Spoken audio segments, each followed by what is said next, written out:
Assalamualaikum warahmatullahi wabarakatuh.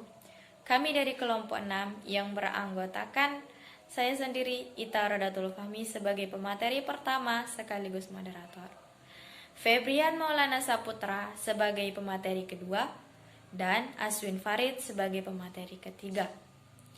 Kami bertiga akan mempresentasikan hasil makalah kami yang berjudul Berbagai Pendekatan dalam Studi Islam, yakni pendekatan fenomenologis, pendekatan politis, pendekatan psikologis, pendekatan feminis, serta pendekatan interdisipliner dan multidisipliner. Langsung saja ke materi yang pertama, yakni pendekatan fenomenologis dalam studi Islam. Sebelum kita memahami pendekatan fenomenologis, terlebih dahulu kita ketahui apa itu metodologi studi Islam dan seperti apa pendekatan itu. Metodologi studi Islam dapat kita pahami sebagai ilmu pengetahuan tentang suatu cara yang tepat untuk mengkaji hal-hal yang berkaitan dengan hal-hal yang berhubungan dengan keislaman, agar dapat dipahami, didalami, dan diamalkan dalam kehidupan sehari-hari. Sebab itulah perlunya studi Islam untuk menggunakan pendekatan-pendekatan yang relevan. Pendekatan merupakan suatu cara yang ditunjukkan untuk membuktikan rasa penasarannya terhadap objek tersebut dengan cara-cara yang berbeda, dengan cara-cara yang tertentu yang membedakannya dengan yang lainnya. Di antaranya yakni yang pertama pendekatan fenomenologis. Pendekatan fenomenologis adalah suatu pendekatan yang dilakukan dengan berdasarkan fenomena, gejala-gejala, sama seperti asal kata dari fenomenologi sendiri, yakni fenomena. Jadi persoalan-persoalan yang ditemukan, gejala-gejala yang muncul itu merupakan sebuah jalan untuk menganalisisnya dengan berdasarkan nilai-nilai Islam sebagai studi Islam. Pendekatan psikologis. Politik dalam Islam sudah ada pada zaman Rasulullah. Politik dalam Islam sendiri memposisikan politik sebagai suatu cara untuk menjaga urusan umat. Islam dan politik merupakan satu kesatuan yang tidak dapat dipisahkan, karena Islam tanpa politik hanya akan menjerumuskan penganutnya atau pemeluk Islam ke dalam lubang yang sangat berat, yakni umat Islam tidak dapat melaksanakan syariat Islam secara bebas, dan kebebasan dalam menjalankan syariat Islam itu sangat terbatas. Contohnya seperti negara-negara yang minoritas agama Islam. Kaum muslimin dalam melaksanakan kebebasan dan bersyariat, politik dalam Islam menjerumuskan kegiatan umat dalam melaksanakan syariat Allah melalui sistem kenegaraan dan pemerintahan. Pendekatan psikologis. Pendekatan psikologis di sini, psikologi adalah ilmu yang mempelajari seluk-beluk kehidupan manusia. Tidak dapat diketahui secara pasti dari sumber referensi atau pengetahuan yang akurat. Belum terdapat kapan agama itu diteliti secara psikologis. Namun dalam ajaran Islam sendiri telah banyak terkandung pendekatan psikologis terhadap pemeluknya. Di antaranya yakni menuntut penganutnya untuk bersifat tenang, berperilaku yang baik dan sopan, serta mampu mengendalikan diri dalam segala hal. Kajian psikologis terhadap pendekatan studi Islam tidak bertujuan untuk menemukan atau mempertahankan keimanan atas kebenaran suatu konsep atau ajaran tertentu, melainkan membuka peluang yang besar untuk ditolak, diterima maupun dipercaya kebenarannya atas perkembangan pemikiran yang rasional atau dalam mengkaji dan meneliti secara ilmiah.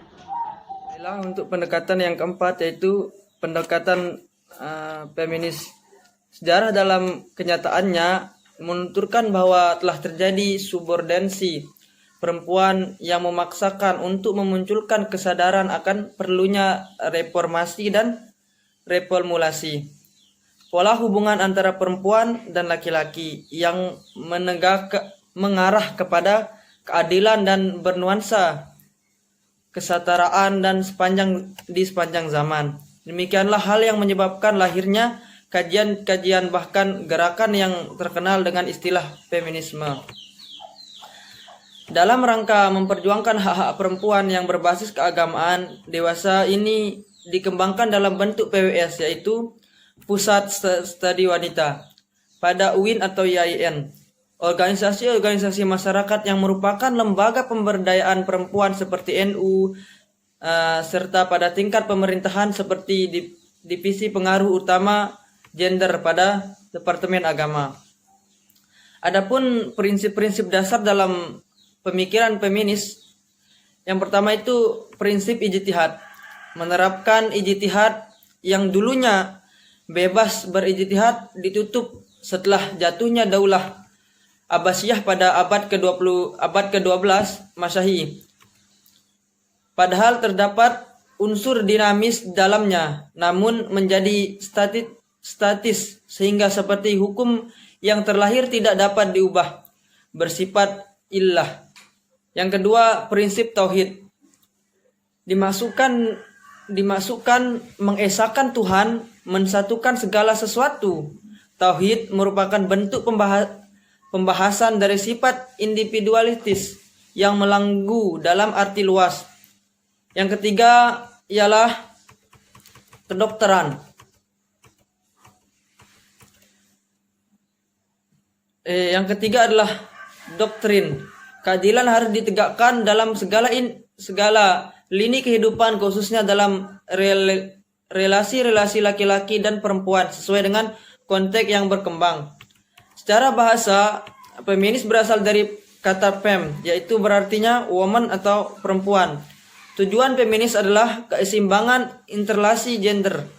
Dalam arti luas berarti keragaman kaum wanita yang menolak direndahkan oleh kebudayaan dominan, baik dalam politik, ekonomi maupun kehidupan sosial pada umumnya. Nah, jadi sederhananya feminis ini merupakan bentuk dari adanya hasil perjuangan kaum perempuan yang merasa di kelas duakan daripada laki-laki dari berbagai sisi kehidupan. Dalam perkembangannya, feminis menjadi sebuah pendekatan dalam suatu penelitian, khususnya dalam studi Islam. Maka dalam mengkaji hal-hal yang bersifat keislaman dapat juga memandang dan memfokuskan objek-objek tersebut dari sisi feminisnya. Baiklah, untuk pendekatan yang kelima yaitu pendekatan interdisipliner dan multidisipliner. Pendekatan interdisipliner ini yaitu memecahkan suatu permasalahan dengan meninjau berbagai sudut pandang dari ilmu serumpun, yaitu ilmu-ilmu keagamaan, ilmu-ilmu sosial, ilmu-ilmu kealaman, ilmu-ilmu kebudayaan sebagai alternatif yang relevan secara terpadu. Ya, ini terpadu dalam artian ilmu-ilmu yang digunakan sebagai pemecah suatu masalah terjalin satu sama lain secara tersirat dalam kebulatan dan kesatuan pembahasan, atau jika memiliki sub-sub, maka uraiannya juga termasuk bisa dikatakan terpadu. Kenyataannya terdapat dua bidang ilmu pengetahuan yang berbeda di situ. Akan tetapi di satu padukan menjadi suatu disiplin ilmu tersendiri dikarenakan kebutuhan ilmu tersebut. Misalnya ilmu sosial membutuhkan psikologi, maka muncullah psikologi sosial. Dalam pendidikan terdapat pendekatan kurikulum interdisipliner, yaitu mengaitkan dan memadukan materi agar dalam berbagai mata pelajaran dengan semua aspek perkembangan peserta didik serta kebutuhan dan ketentuan lingkungan sosial keluarga. Penekanannya terdapat pada bagaimana pendidik mampu membuat koneksi serta memandang segala sesuatu berdasarkan lebih dari satu pandang. Jadi, bila penerapan dalam persoalan-persoalan yang kaitannya dengan keagamaan yaitu studi Islam khususnya termasuk juga di dalamnya memadukan antara alternatif-alternatif yang sesuai sebagai pendukung keberhasilan suatu penelitian. Yang kedua, pendekatan multidisipliner. Pendekatan multidisipliner adalah pendekatan dalam memecahkan masalah dalam menggunakan berbagai sudut pandang ilmu dalam meninjaunya. Meskipun tidak sempurna, kebalikan daripada pendekatan interdisipliner, urgensi studi Islam interdisipliner dan multidisipliner. Baiklah, mungkin cuma itu yang dapat saya sampaikan. Kurang dan lebihnya mohon maaf. Assalamualaikum warahmatullahi wabarakatuh. Ayo. Jawab.